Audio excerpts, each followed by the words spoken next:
எனக்கு தெரிஞ்சு பார்வதி இதுவரைக்கும் எந்த தப்புமே செய்யல. எங்களுக்கெல்லாம் அவ நல்லவளாதான் தெரியறா. உனக்கு மட்டும் ஏன் அவ தப்பானவளாவே தெரியறா?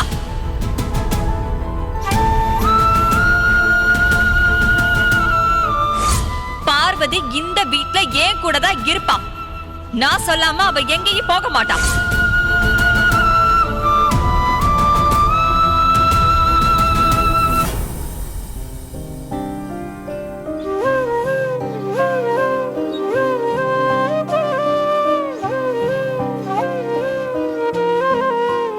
பார்வதி, என்ன இங்க வந்து தனியா நின்றுட்டு இருக்க?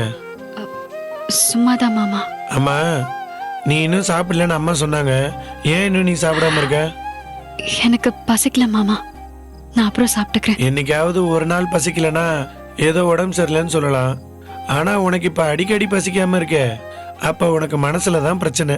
அதெல்லாம் ஒண்ணும் இல்ல மாமா, நான் நல்லா தான் இருக்கேன். அப்படின்னு நீ சமாளிச்சாலும் உன் கண்ணு தான் காட்டி கொடுத்துருச்சே.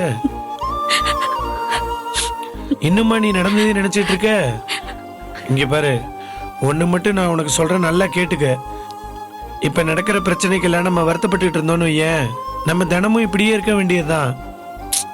வாழ்க்கைனா அப்படி இப்படின்னு சில அடிகள் விழதான் செய்யும். ஆனா அதுக்கெல்லாம் முக்கியத்துவம் கொடுக்கறதுலயும் கொடுக்காததுலயும் தான் நம்ம வாழ்க்கையே இருக்கு. இப்ப என்னையே பாரு, நான் வாங்காத அடியே இல்லை. ஆனா வெளியில எப்படி சிரிச்சுக்கிட்டே இருக்கேன், அதே மாதிரி நீயும் இரு.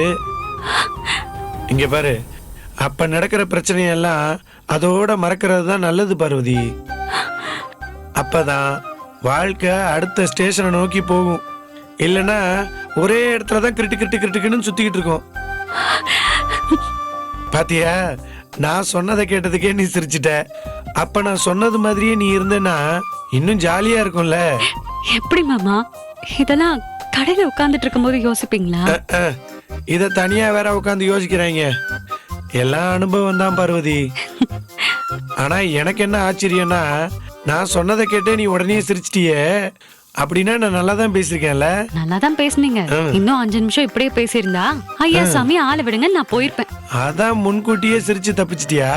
சரி சரி சரி.